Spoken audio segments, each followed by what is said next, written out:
Was he a builder of dreams or the architect of a nightmare? The story of Muammar Gaddafi is an enigma that has challenged the world for over 40 years. The man who shaped Libya in his own image for more than 4 decades was a crossroads of grandiose visions and ruthless repression.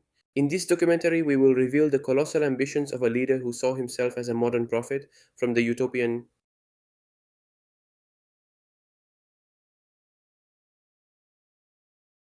Prepare yourself for a journey into the heart of absolute power, where progress and oppression danced a deadly dance. Muammar Gaddafi has never been an easy figure to pigeonhole.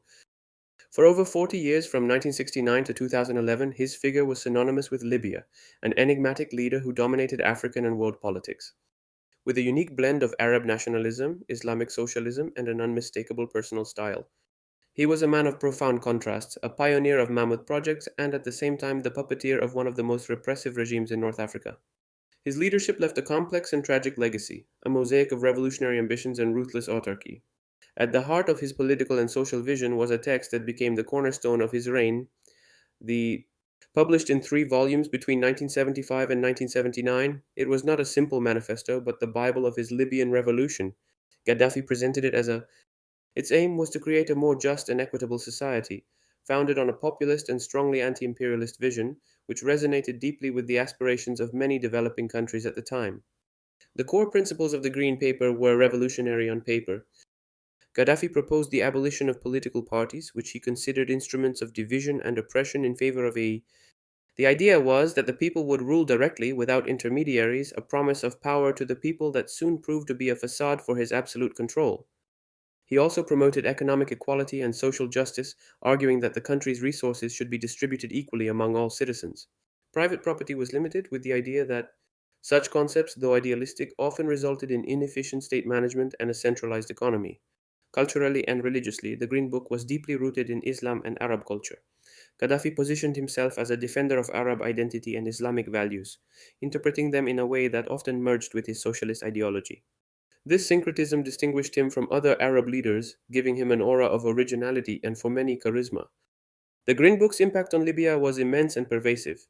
It was not a text to be read at will, but the supreme law of the land, the foundation of every aspect of public and private life. It became a compulsory subject of study in all schools, from elementary school to university. Children learned his aphorisms by heart, public officials were required to know his precepts, and his doctrine permeated television and radio propaganda. It was omnipresent, a political and social mantra that shaped the minds and actions of entire generations of Libyans. Every government decision, every social policy, every aspect of daily life had, in theory, to find its justification in the pages of this singular text.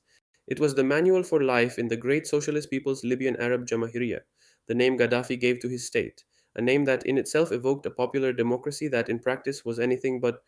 In parallel with the ideological imposition of the Green Book, Gaddafi had an almost obsessive ambition to modernize Libya, transforming it into a prosperous and cutting edge nation. Among all his projects, one stands out for its audacity and monumental scale: the Great Artificial River. It was his flagship, a pharaonic work that intended to solve the country's water problem and defy the laws of nature. Imagine a network of underground pipes so vast it resembles a vital artery running through the desert. This is the Great Man Made River, costing a staggering $25 billion, an investment that would put many much richer countries to shame. The project aimed to transport fossil water, a non renewable resource that had accumulated in ancient underground aquifers, from the deepest and most arid heart of the Sahara Desert to the Libyan coastal cities, where most of the population was concentrated. The water was extracted from considerable depths, from underground basins that had formed thousands of years ago when the Sahara was a lush savanna. Gaddafi's goals were twofold and ambitious. On the one hand, to alleviate the chronic thirst of the coastal population, freeing them from dependence on expensive and often insufficient desalinated water. On the other, and perhaps even more grandiose, to transform vast expanses of arid land into fertile agricultural fields. He wanted to make Libya self sufficient in food, an agricultural power in the middle of the desert, a vision that promised prosperity and independence. The giant pumps, reinforced concrete pipelines, and immense water reserves created above ground were a testament to unprecedented human engineering. Gaddafi himself, with his typical emphasis, defined the great man made river. It was more than just a water project, it was a powerful symbol. It represented his desire to transform Libya from a poor, underdeveloped country into a modern, self sufficient, and proud nation.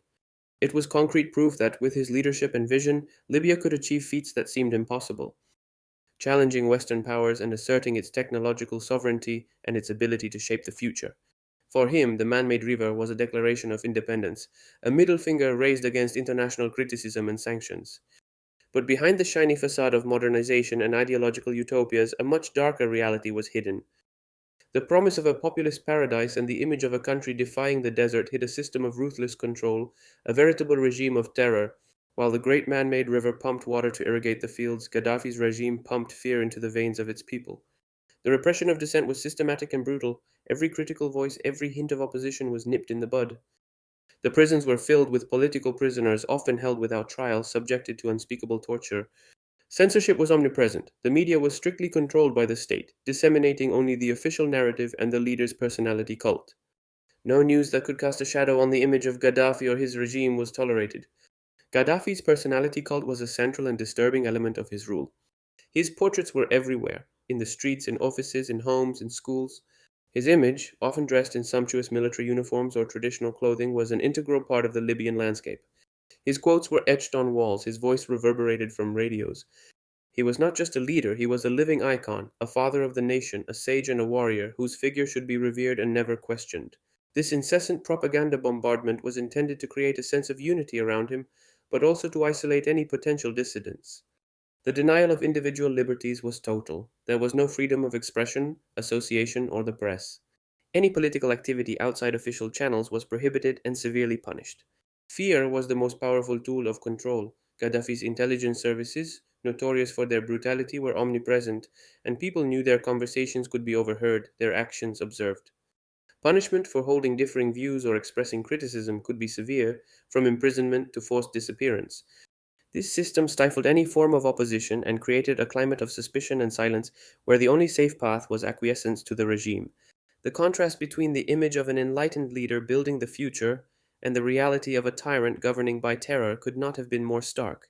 The gap between the Libya of promises, grandiose plans, and accelerated modernization and the Libya of repression, fear, and the denial of freedoms widened inexorably.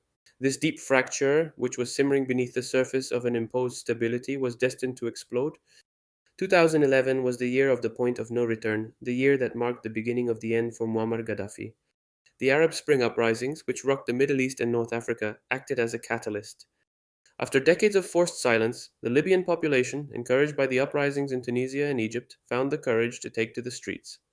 What began as a series of peaceful protests against corruption and lack of freedom quickly turned into a full scale uprising as Gaddafi's regime responded with disproportionate brutality. Armed forces loyal to Gaddafi opened fire on protesters, using tanks and warplanes against their own people. This bloody repression only fueled the rebellion, turning the protests into an armed conflict.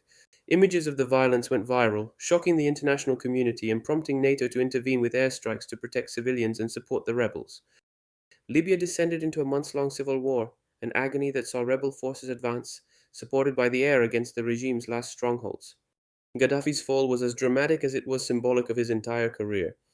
On 20th October 2011, after months of resistance and barricaded in his hometown of Sirte, Muammar Gaddafi was captured by the rebels.